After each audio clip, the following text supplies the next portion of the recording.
Hello everyone, my name is Kuuribro and welcome back to The Wolf Among Us. This is going to be the second intermission episode where we, pretty much just go through the new Book of Fables entries that came up in episode 2 of the game. I didn't like the pitch black that came with the camera when I had the sheets across, so I'll probably use the sheets if I record in the daytime, but for night, I'm pretty happy with this. This seems like a decent enough lighting setup.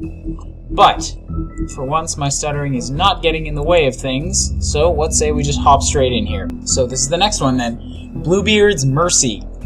Well, actually, you guys can see right here, I'm not skipping any. Last time was Big B's Mercy, and this time is Bluebeard's Mercy. Bluebeard's last wife. After a long line of marriages resulting in mysterious disappearances, Bluebeard's last wife in the homelands was naturally suspicious of him. One day he departed on business, leaving her alone in his estate. He gave her free rein of all the rooms, but made her promise not to open the closet on the ground floor. She defied him, of course, and discovered the location of his missing wives. When Bluebeard returned, he knew he must kill her before she revealed his murderous secret. She persuaded him to allow her a moment to pray, which he reluctantly granted. This small mercy gave her brothers time to arrive and rescue her, and Bluebeard's crimes were exposed. So, he hasn't gotten away with it without fail. 13th floor, the Witches and Wizards of Fabletown. The 13th floor of the Woodland Building is home to a group of witches and wizards tasked with the protection of Fabletown. They use their powers to keep the community hidden from prying Monday eyes, but all magic has its limits, and every spell has its cost. The Magic Mirror. The Magic Mirror speaks mostly in rhyme and demands that others do the same. He also requires the name of whatever object or person you wish to find. If you follow these rules, the mirror will show you a glimpse of whatever you want to see, but nothing more. The Witching Well. The Witching Well is located in a chamber inside the Woodland Building, where it is used to dispose of things meant never to be seen again. Yeah, so I knew it. It was something that they used as like a way to get rid of people.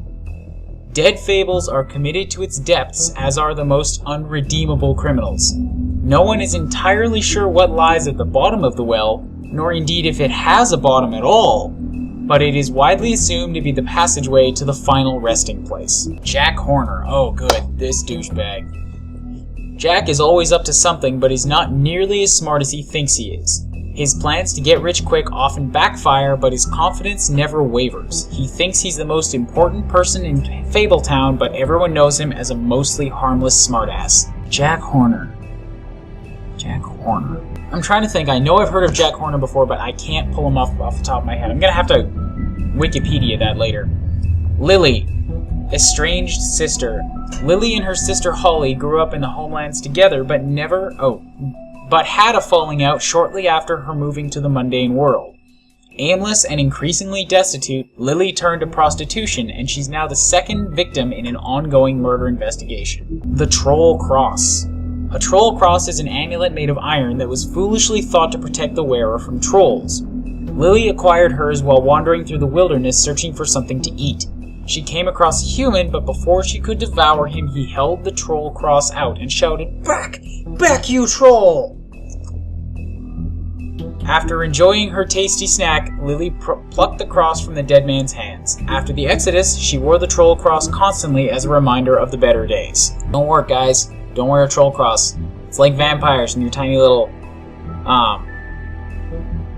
little crosses. I know they have an actual name. Doesn't work on vampires either.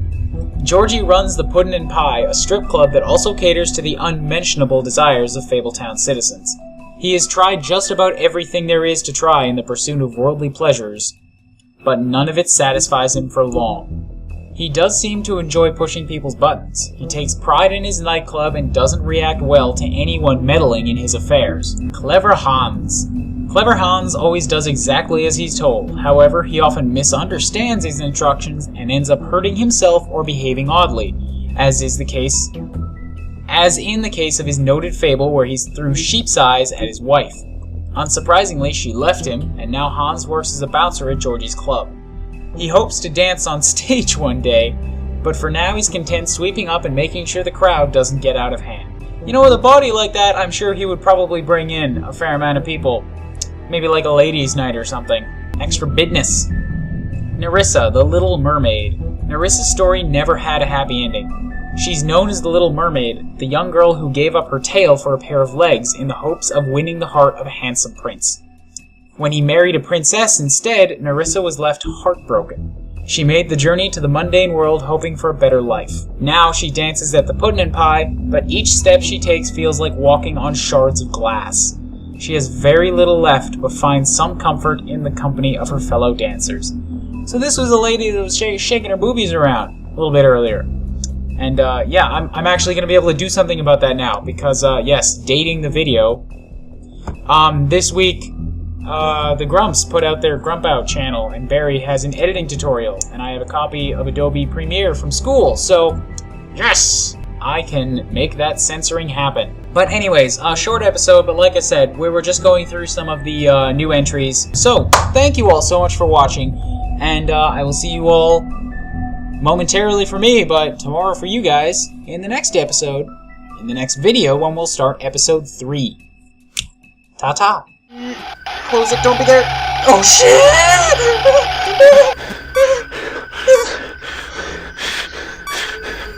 When I put it down, he's gonna kill me. When I put it down, he's gonna kill me. When I put it down, he's gonna kill me. Put it down.